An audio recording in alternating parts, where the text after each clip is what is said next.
Land was made for you and me. Welcome back, everybody, to the People Speak Radio Show. I'm your host for tonight, Steve Johnson. The People Speak Show normally airs every Tuesday from 6 to 7 p.m. Pacific and 9 to 10 p.m. Eastern on the BBS Radio Network. You can participate during the show with call-in questions for our guests toll-free in the United States and Canada on 1-888-429-5471. That number again, 1-888-429-5471. This is a fantastic show tonight. We're talking to a very, very special guest right here, a very talented artist and illustrator who does all the memes and visual images that are now wide world famous.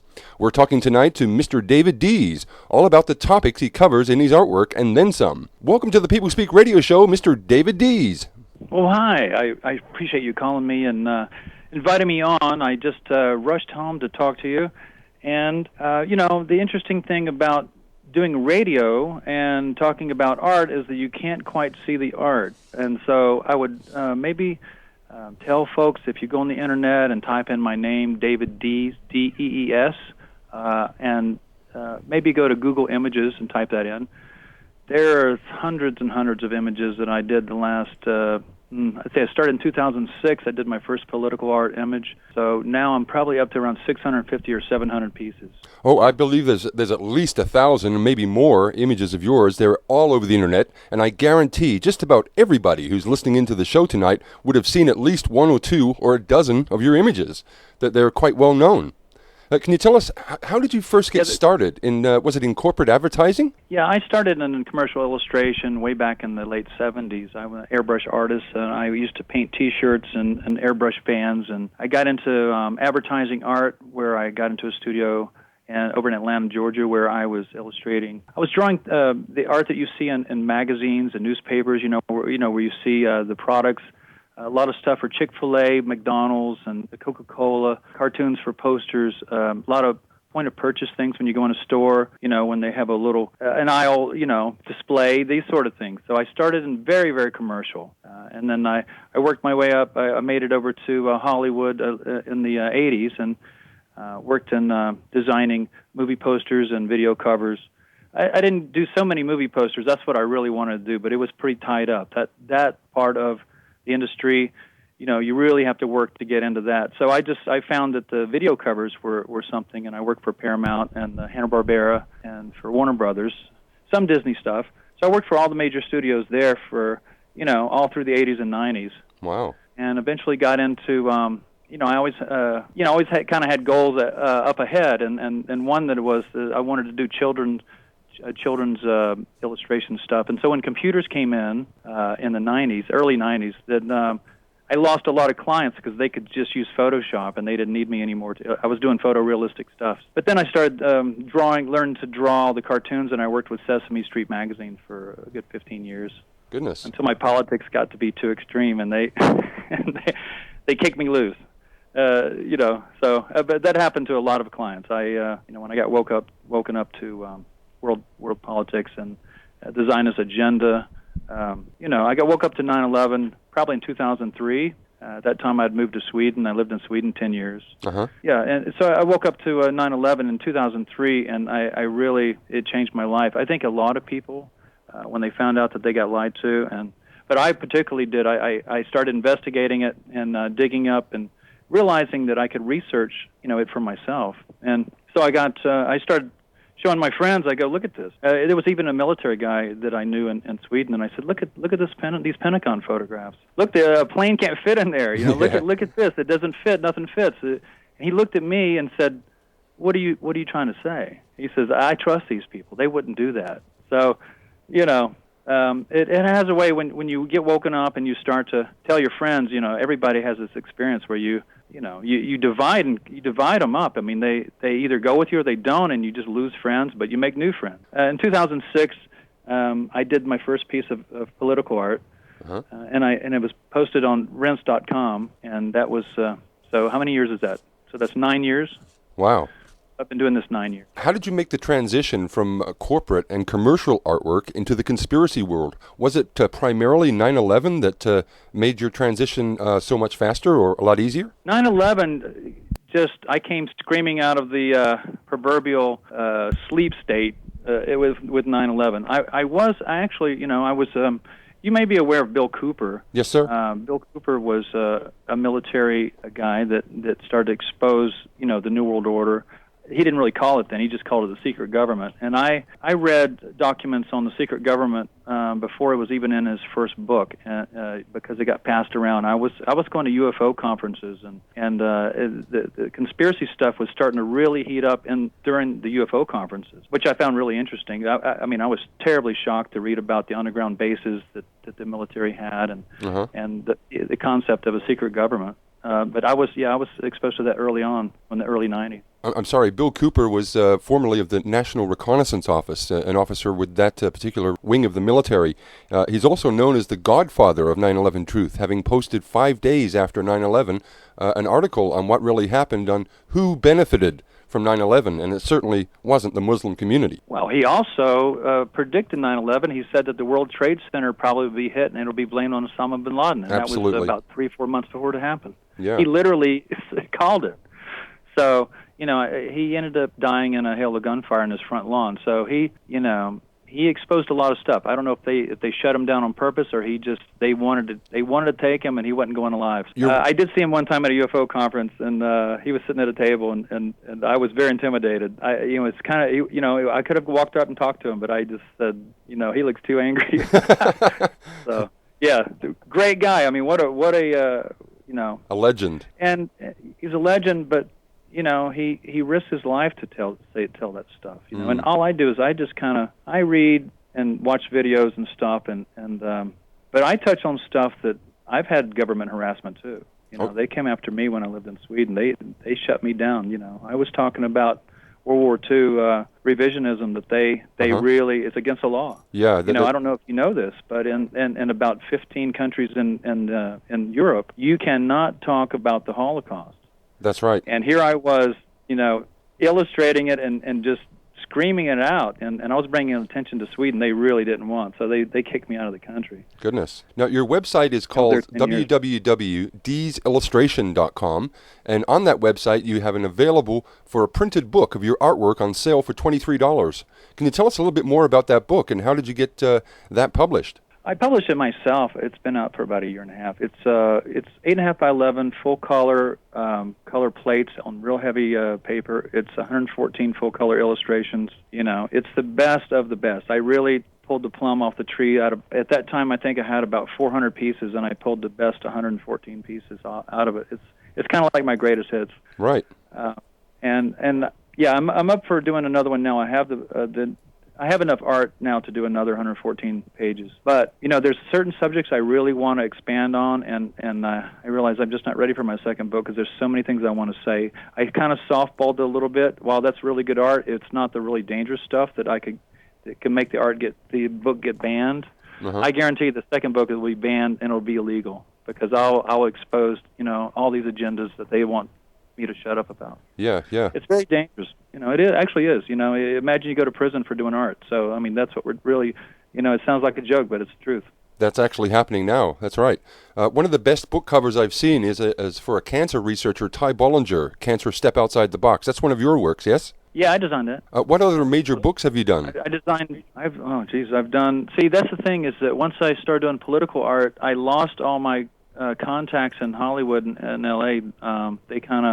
I kind of played that out. I was done doing children's, Sesame Street, and I was doing a Time magazine for kids, a lot of kids stuff. So, but I always had in my mind I wanted to do book covers, but how do you get into the market? It was really tough. And so once I started doing the political art, they found me. And so I've just been making a living doing book covers the last 9 years. I don't know how many famous ones are because the covers I do are not necessarily for the big book companies. These are independent authors. Right. Ty Bollinger, I've done all of his book covers. I've done, I think, 5 or 6 covers for him. He always uses me. Wow. And he's sold millions of copies of that. That's a very popular book cover. Now, what are your thoughts about Monsanto? Are they really out to feed the world? No, they're not. Monsanto is just another corporation, from the Rothschilds. And it looks like that what they really want to do is corner the food market what's happened is that everything has become weaponized. When you look at it, the food has become weaponized. The water, they created scarcity with it. The HAARP and the chemtrails are causing a terrible drought on the West Coast here.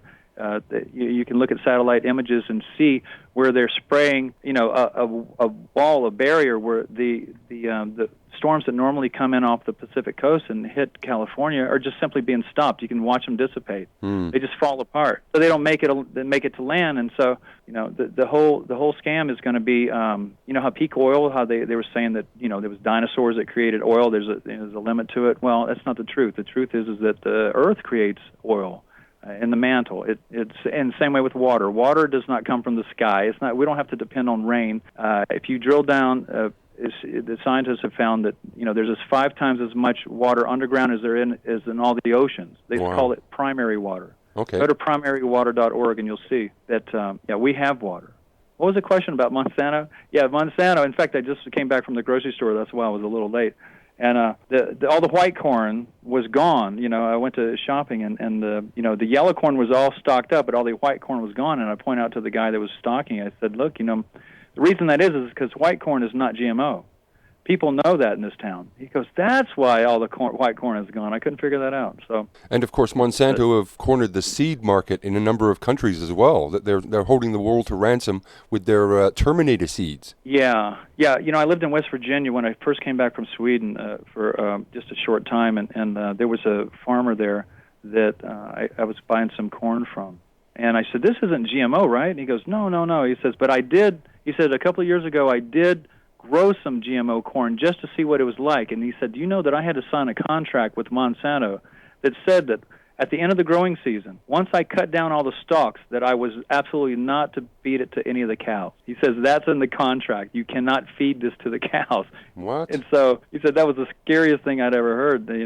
I said, of course you can't feed it to them. It'll kill them. And so, wow. It's poison. It's poison. It's manufactured poison. To be able to do this kind of political art, you must have researched so many topics and so many thoroughly researched stuff to be able to do that.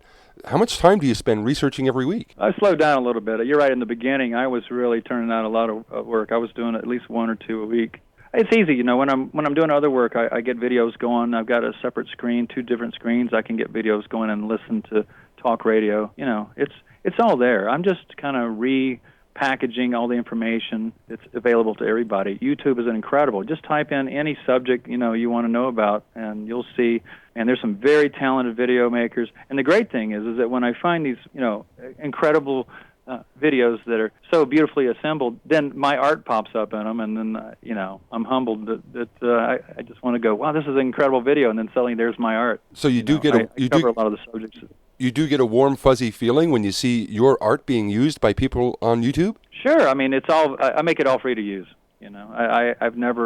I've always made it free to use. For non-profit purposes, but everybody uses it anyway. It's on. I figure if I'm going to try to wake people up about GMO or chemtrails and stuff, how am I going to charge them for it? I mean, I'm just trying to wake people up and save lives and educate people and entertain them. I certainly have evolved to a style now where I'm recognizable, and I use a lot of the tricks I use in advertising, or in working in Hollywood.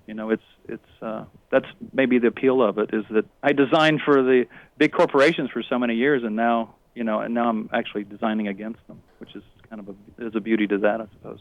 What are your thoughts about the Federal Reserve Bank of America? Are they holding America to ransom? Well, yeah. But the answer is yes. It's not really ransom. It's just it's an old parlor trick that the Zionists have created. It's all through history. Banking.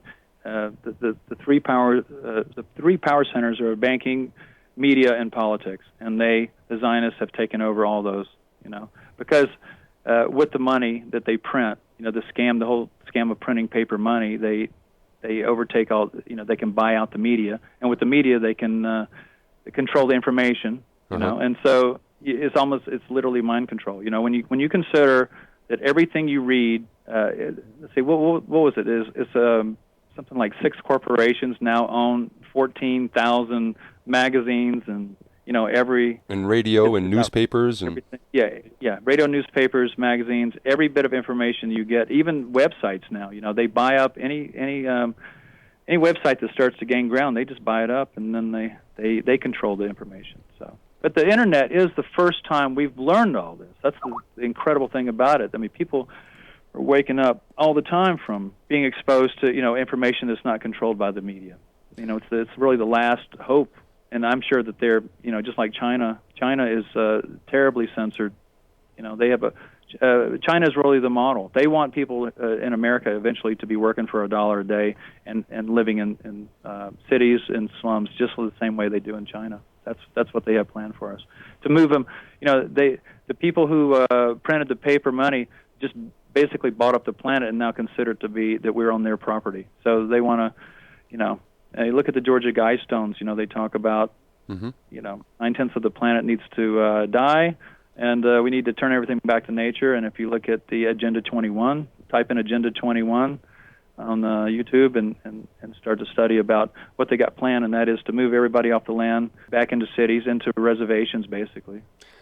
And the interesting thing is, 20 years ago, things like the Bilderberg Group, the CFR, the Council for Foreign Relations, and things like Agenda 21, they were all conspiracy theories that couldn't be proven.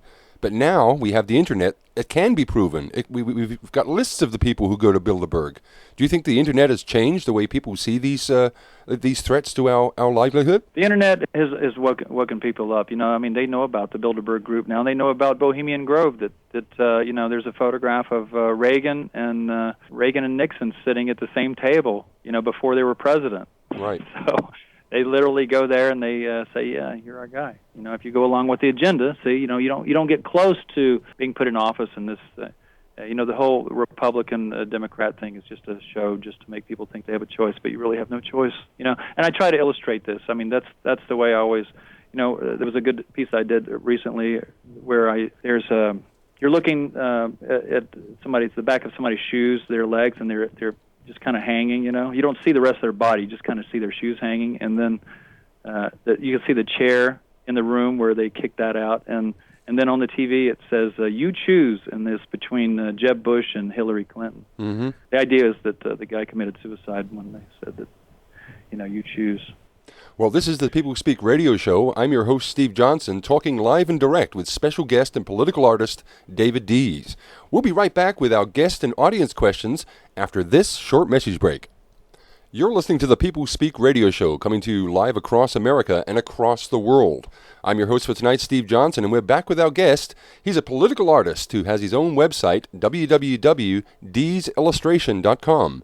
He's a prolific illustrator and also a musician. Welcome back there, Mr. David Dees, sir. Hi, Steve. Thank you very much. I appreciate it. Now, can you tell us briefly, how do you get the ideas to come up with some of the topics? Do you set out to do certain things, or do you just get that from the impulses from the things that you watch and learn? A lot of the ideas I have, I don't illustrate because they're too complicated. I have to put I don't get paid to do these, so I try to do something that I can do in a day. Some of these take 2 or 3 days. The best is if I can knock it out in a couple of hours. Recently I did a piece where I wanted to do a family eating at a table, and I just pulled up a nice stock photograph of a happy family sitting at a table, and then I took a Roundup, Monsanto's Roundup, the insecticide that they spray on the plants, and I just set that product right into the middle of the table with all the other food, and then I photoshopped the family into this horrible infections all over them, and they're all smiling and eating, and it looks, if you just first glance at it, it looks like a normal family, but then when you realize is that they're just being poisoned by Monsanto. Mm-hmm. But I mean, that was one that went pretty quick. Do you do most of these illustrations using Photoshop or another program? It's all Photoshop, and I'm telling you, if people say I'm an expert at Photoshop, believe me, I'm no expert. I'm using the most basic tools of just layering and airbrushing and cutting and pasting. It's just so basic. I mean, the only thing I do complicated, I suppose, is the composition, color. That's kind of where I pull it together. But I see Photoshop all the time. I have no clue how they do it. It's just way more complicated than what I do. I really need to take a class. But yeah, it's just Photoshop, just layering. I would suggest anybody try it, because all you need is a N2O bamboo pad and then a pen that and then Photoshop. I work on a Mac, iMac, 27-inch. It's real nice. Wow. Yeah. So all you need is a pad and a pen and Photoshop. Everybody should jump in and create their own art. I really would want to try to inspire you to do that. I need help out here, we just need to get the word out. Absolutely. I'm an activist. Yeah, I'm an activist. There's no doubt about that. That I have a driving passion for people to wake up. I love it. I love that I can do a piece of art, and now it gets such attention. It can be posted on David Icke or Rense.com, and millions see it. It's quite a stage that I can adorn with just my thinking. It's just as an illustrator, artist. This has been an amazing time. When I was growing up, the idea if I did a painting of some landscape or some animal, and then hung it on the wall, and I actually stood there while somebody looked at it. That was exciting to me. That's what an artist wants to do. He wants to create an effect on people. The only thing is that I don't get to really see the effect that I create on people. But once I printed my book, the first thing I did is there was a tavern that I used to go down to all the time, and so I walk in with my book, and I'm sitting there at the bar, and these people, we're having nice wine and stuff, and I pull out this book, and people are looking at it and turn the pages, and just the expressions that they were, having from each page. That was the first time I saw people's reaction, in present time to the art. So right. That's pretty exciting. I have noticed that the Anti-Defamation League have a page dedicated to you. Have you ever had any harassment from this group of criminals? Yeah. I'm glad you phrased it that way. I was wondering how politically correct we were having to be, but yeah, once I woke up to the Zionist Agenda, the Zionist Jewish Agenda, and I did start to include that in the art and did my best to expose it. And I researched. It was around 2008 probably that I woke up to the whole Holocaust scam. The so-called Holocaust, the gas chambers were a total hoax, total wartime propaganda from Russia, and there were no gas chambers. The Zyklon B was used to delouse the mites out of the lice out of the inmates' clothes, the workers' clothes, and their mattresses, and so it was never used to exterminate anybody, but. And the 6 million thing was floated. If you type in 6 million, it was used during World War II.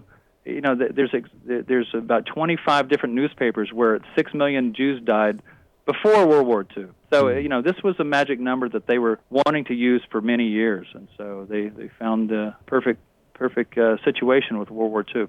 A very prophetic prophecy that they reused and rehashed time and time again. Yeah, If you study about communism, it was created by Karl Marx and a couple other guys, but they were all sons of rabbis, and they created communism. And then they went and killed the royal family, and they were the whole communist. The secret of communism is that the people who created and instigated communism into Russia, Mother Russia, and killed the royal family there and took over, were all Jewish. So wow, all the names I can't think of them right now because I'm a little nervous, but they were all the and they went into Bolsheviks went in and just murdered millions and millions. You never hear about that on the History Channel. All you hear about is Holocaust, 6 million. Well, it's all just a smokescreen. The truth is that Stalin and Lenin they murdered. They estimate 60 million people. It's crazy. My God. Anybody that opposed them. Yeah. They murdered and they tortured them, and it's. The Red Army was actually getting ready to roll into Europe. They were poised right on the World War II. They were poised on the border. It was a preemptive strike from Hitler, and he went in and stopped them. They were literally going to roll in and take over all of Europe. So they already took over all these other surrounding states, and that's why they were creating USSR. None of these countries wanted to be part of Russia. Ukraine was trying to get out, and then they starved them to death. It was called the Holodomor in 2003. In 1933 and 34, the Red Army surrounded Ukraine and took all the grain and didn't let any grain in, and made it so anybody that tried to grow anything, they would shoot them, and they starved millions of people. And you never hear about that. Mm. And when I lived in Sweden, I actually went down to Ukraine twice, and so I have a special feeling for Ukraine. And now it's in the middle of another war. Don't get me started. It's just too many subjects to cover. Some of your best work, some of your best artwork has been exposing the Zionists over the years. Do you think, in your researched opinion, that the infiltration of American government by Zionist elements is actually a security threat to the United States? Do you feel that? Yeah, the United States as a concept is over. It's been taken over the same way that they took over Russia, and it's the same people. Wow. Yeah, the Bolsheviks. It's the same way. They just don't. They're not as openly bloody with their takeover now. It's all done as Bill Cooper put in his book, "Silent Weapons for Quiet Wars." It's all done so you can't quite tell where the damage is coming from. So poison is a great way. Slowly poisoning somebody is a great way to kill people. Yes, the slow kill. Yeah, slow kill. You put fluoride in the water. You hit them with electromagnetic radiation with all these cell phone towers. In fact, the cell phone towers are now, we're realizing that they're for plenty more than just cell phone. Their perfect ideal scene is to have people that they can mind control like robots, and so we talked earlier. That's what we have coming up. Go ahead. Oh, we talked earlier about 9/11 and how that actually woke you up. So you don't believe that 19 Muslim hijackers took down 2 towers? Not at all. It was certainly black ops of America and Israel. Israel has a heavy hand in that. The dancing Israelis that they caught afterwards, they let them go. And $3.4 trillion that they announced the day before, 9/11. This is a subject that's vast. Building 7 falling down just from a couple of office fires. Oh yeah, so everything was wired up, ready to go. And all these. And funny, all these, and I put this in a few designs. Was the Supertramp album for a good example is Supertramp. What was it coming? I forget the name of it, but it's the one where it says Supertramp. Breakfast in America. Got the Breakfast in America. That's right. Yeah. You're looking out of a plane over New York, and then if you flip the album cover right over the World Trade Center, what would be the World Trade Center, it says 9/11, the letters. They've been planning this a long time. They built those towers just to bring them down. I wouldn't doubt if they weren't wired when they built them. And, of course, there were so many Israeli elements to 9/11, including Rabbi Dov Zakheim, Paul Wolfowitz, Larry Silverstein, Frank Lowy. The list just goes on and on and on. The fingerprints are all over it. Yeah. Yeah, a lot of people don't realize that there's a whole group of very dangerous people, the international Jews, that create this. They really have taken over the planet. That's the nicest way you can put it. They've taken over the media. They control all the money. That's what Germany was fighting against. See, that's what people don't realize is that Germany was a group of people who were so talented that they had to be stopped. They were winning the industrial race. An industrial race. That was machinery. They were best at making machines and trains, and they were beating out the Zionists that were running France and England. And they didn't want the competition, so they created World War I to try to stop them. And Germany was beating France so easily and getting ready to stomp England. And as the story goes, the Jews in England said, "I tell you what, if you give us Israel or Palestine, we will bring in America." And we'll win this war. If we win this war, you give us. That was the agreement, they said. And so, so they brought in America, and they won World War I, and they did what they call the Balfour Declaration. Mm-hmm. Now, these are things that I want to put in my second book because this is something that just the media is not going to talk about. See, well, here's the thing: when the Jews buy up the media, that's what they do. They don't tell you. See, they don't tell you these things. They don't want you to know about. They want you to know what they want you to know. So. And, very interestingly, Yeah, a week ago, I was actually called in to the office of the State Security Investigations Group here in Australia. They're like Australia's Homeland Security, keeping an eye on people. And this was for my work in my video channels on YouTube called Stop Funding Israel. I talked to these officers about a thing called the Transfer Agreement or the Havara Agreement. They looked at me like I was a nutter, like a conspiracy theorist. They'd never even heard of it. Do you think that's the problem with most people, that this kind of history has been kept from us so that we're in the dark about what really happened? Yeah. Yeah, sure. I mean, every now and then you'll hear in the news of some child that was never let out of a room. That's really literally what's happening. Imagine you're in a room or in a prison cell, and somebody controls the books that you read. Well, what is that? But if you weren't educated yet, they're completely controlling your thoughts because you can only build on your education. From the information you're given. Well, that's why people know. The Zionists that run the planet, they know that a long time ago that you control the information. That's how you create good controlled people. Obedient slaves. The obedient slave. That's why they wanted to keep you in a schoolroom. Yeah, a few pieces of my art. I do address the education system. Where they take fun-loving children and they put them through the machine, and out comes workers, or just dumbed down. It's just, they have you for 12 years, 8 hours a day, and they don't teach you anything except some drivel that, you can't, it's almost like when you get out of high school, you go, well, what do we do now? What I don't really have a skill, so now you got to learn a skill. I just watched a video on YouTube. It's incredible. It was about using your bare hands. You walk into a forest or a jungle, and the guy, first thing he fashioned a knife or sort of a sharp edge out of a rock, and then he started cutting down trees, and then he built a hut and ended up mixing water with the mud, and he built a chimney, and God, you couldn't believe what he did in a short amount of time. He built a whole house with his bare hands. I mean, wow. That's what they should teach in school, something like that. That's real life schools right there. They don't want you to know these things. Apart from the incomparable Jeff Rense, who are the other favorite researchers that you listen to regularly and admire? Like David Icke, Max Egan, Alex Jones? Oh, well, you can.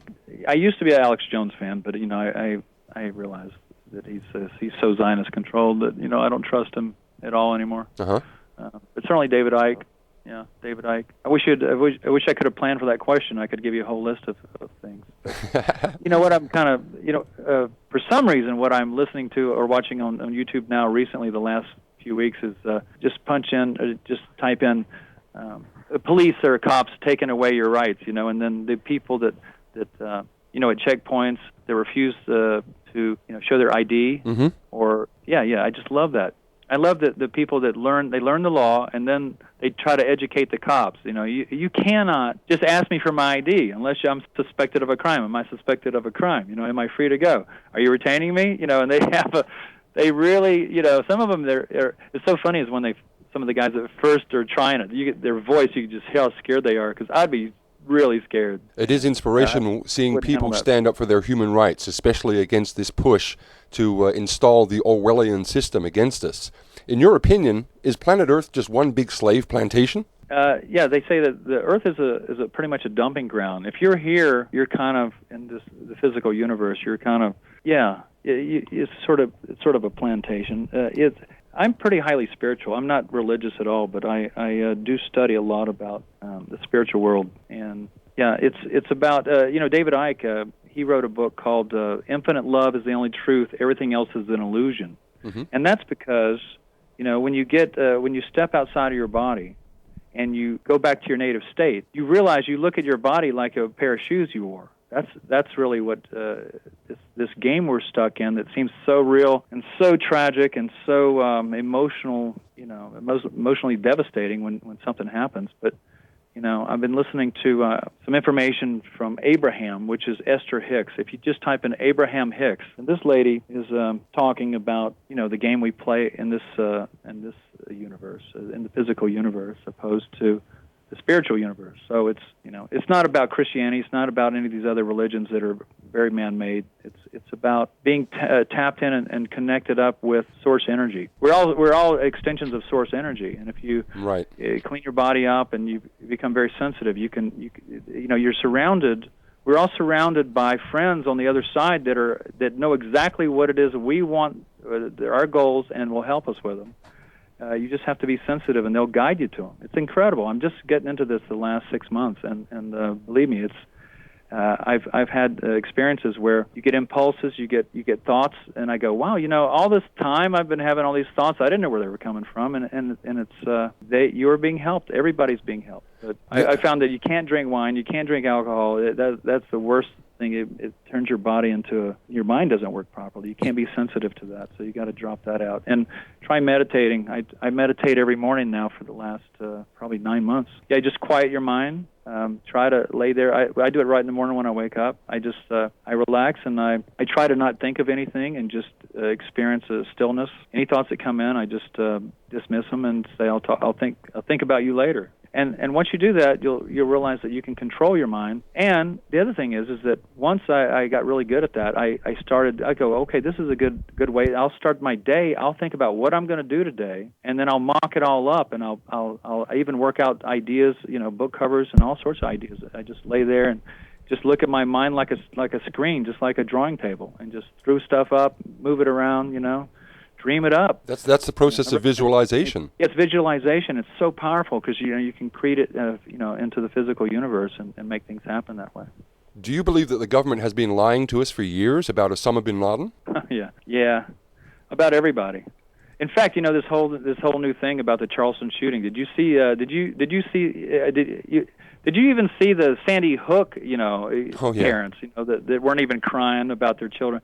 These are all actors and now even the Charleston actors are even worse. I didn't think it could get any worse. I mean, they had these two folks that were talking about their mother just got supposedly killed in this church, and they didn't look. They almost were smirking. It was a joke. Yeah, it's this Charleston shooting looks like another hoax too. This is freaking me out. I mean, what do they? They just create this stuff. They don't really kill anybody. They just get actors, and then they just total control the media. Most people are too stupid to figure it out for themselves or to research it. They just go, oh yeah, somebody got shot. White guy shot 9 people. Let's just start a race war. Yeah, the crisis actors that they get, they're not even very convincing actors. No, they look like they haven't even had a class. Do you believe that Obama, the President of the United States, do you believe he's just an actor, just a front man, a puppet stooge? I would recommend, what was that video? The Dreams of My Real Father. Type that in. Dreams of My Real Father. If you want to know about who Obama really is. Uh-huh.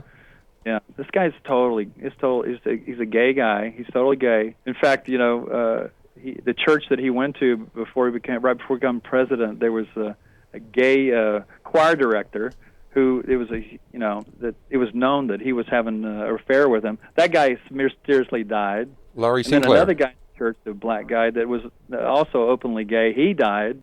So. Yeah, they covered up who he really is. And also, it looks like this Michelle, his wife, is really a man, too. Wow. So, type that in. Look at the shoulders, look at the hands, look at the brow. Look at her standing next to him. Does that really look like a feminine woman? That's not a woman, For all the horrible things that are happening in our world, as far as what's going on, do you see much hope on the horizon? As far as people waking up to what a big scam this is. Do you see that actually happening? No. That's a good question. I like that. Yeah, do you see this turning around? No, I don't see it turning around. Mm-hmm. Although, it certainly is the people in charge or the people in control are really scared with the Internet. I think that they're going to figure out a way to shut the Internet down because that's their only hope is to waken people up. Certainly people are waking up really fast. One last question, Dave. Yeah, go ahead. Do you support the Stop Funding of Israel? Yeah. That's a terrible thing they did. Israel is just owned by the Rothschilds. That's their state. That's their thing.